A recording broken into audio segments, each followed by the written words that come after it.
तो बड़ी अपडेट सभी बैंकिंग एस्पिरेंट्स के लिए। देखिए, कॉलेज पास आउट अगर स्टूडेंट्स के लिए मौके हैं तो वो आ चुके हैं, क्योंकि पंजाब नेशनल बैंक यानी कि पीएनबी ने खुशियों का एक तरीके से पिटारा खोल दिया है। इस बार करियर में एक सॉलिड शुरुआत आप कर सकते हैं 2026 में, क्योंकि कई ऐसी बैंकिंग नौकरी बेशक आई है, लेकिन ये भी उसमें बेहद खास है। 5138 पदों पर यह मेगा भर्ती होने जा रही है, जिसके लिए ऐलान हो चुका है, लेकिन नोटिफिकेशन कभी भी किसी भी समय आ सकता है। तो इसलिए इन जानकारियों को जो अब हम आपको बताएंगे, उसके साथ अब अपने करियर की शुरुआत बहुत ही सॉलिड तरीके से कर सकते हैं, क्योंकि जैसे ही एप्लीकेशन आएगा, जैसे ही नोटिफिकेशन आएगा, आपके लिए बस तुरंत फॉर्म फिलिंग पर बहुत ज़्यादा जोर हो जाएगा कि हमें कब फॉर्म फिल करना है और कैसे। ये सभी सटीक जानकारी चलिए जानते हैं। देखिए, पीएनबी की ऑफिशियल वेबसाइट पर सारी चीज़ें एक्टिव होना शुरू हो गई है। ग्रेजुएट्स के लिए बैंक में एंट्री मारने का एक बहुत अच्छा मौका है, क्योंकि इस बार सिलेक्शन से लेकर सारी जितनी भी डिटेल्स है वो सभी एक बेहद अलग चीज़ें हैं। इस बार पीएनबी ने 5000 से ज़्यादा यानी कि 5138 पदों पर यह वैकेंसी निकाली है। इसका पूरा डिटेल भी हाल ही में आ चुका है।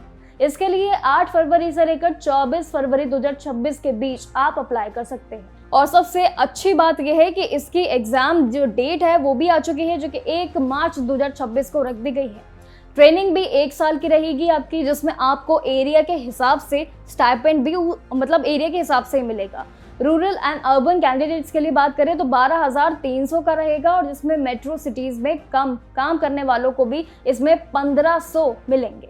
सिलेक्शन के लिए आपको पहले रिटन एग्जाम देना होगा, ये कंपलसरी रहेगा, लेकिन फिर इसके बाद आपके पड़ाव होंगे डॉक्यूमेंट वेरिफिकेशन, लैंग्वेज लोकल रहेगा, और साथ ही इसमें टेस्ट भी जरूर रहेगा जो कि लैंग्वेज से रिलेटेड रहेगा, और मेडिकल चेकअप भी रहेगा। फीस की बात करें तो जनरल ओबीसी के लिए इसमें 944 फीस रहेगी आपकी, जबकि एससी एसटी पीडब्ल्यूडी बात करें तो ये ट्रांसजेंडर समेत इन सभी उम्मीदवारों के लिए 236 यानी कि 236 आपकी फी रहेगी।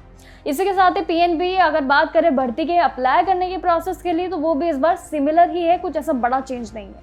ग्रेजुएट अगर है तो समझ लीजिए आप एलिजिबल हैं, और आपका रिजल्ट भी 31 दिसंबर 2025 से पहले का ही होना चाहिए। इसके लिए एज लिमिट भी बता दें कि 20 से लेकर 28 साल तय कर दी गई है, जो कि डेट ऑफ बर्थ 2 जैन 1998 से और 1 जैन 2026 के बीच का सरकारी कैलकुलेशन होना चाहिए। एससी एसटी को 6 साल का और ओबीसी को 3 साल की बड़ी छूट भी मिलने जा रही है। तो अपने स्टेटस को और लोकल लैंग्वेज बोलनी अगर आपको अच्छे से आती है, लिखना आता है, तो आप बिना सोचे समझे भी अप्लाई कर सकते हैं, क्योंकि जानकारी अब बेहद सिंपल और बेहद सटीक है। एम्प्लॉयमेंट अपॉर्चुनिटीज का एक सेक्शन भी आपको इस बार दिया गया है ऑफिशियली, जिसके जरिए आप अपनी डिटेल्स को पर्सनल एजुकेशन डिटेल्स के साथ मिक्स करके भर सकते हैं, लेकिन ध्यान रखिएगा करेक्शन नहीं होना चाहिए। फोटो सिग्नेचर और सभी कास्ट सर्टिफिकेट भी इस बार अपलोड करना बेहद इंपॉर्टेंट है। लास्ट में अपनी कैटेगरी के हिसाब से जो आपको फी बताई है उसको पे कर देना, एंड देन लास्ट में बस आपका फॉर्म सबमिट हो जाएगा। लेकिन उससे पहले जो जानकारी आपको बताई है उसको सही तरीके से समझकर ही फॉर्म फिल करिएगा। बाकी जानकारियों के लिए देखते रहिए जागरण जोश, और ऐसे अन्य जो बैंक अपडेट्स है वो हम आपके साथ शेयर करते रहेंगे जॉब अलर्ट पर। नमस्कार।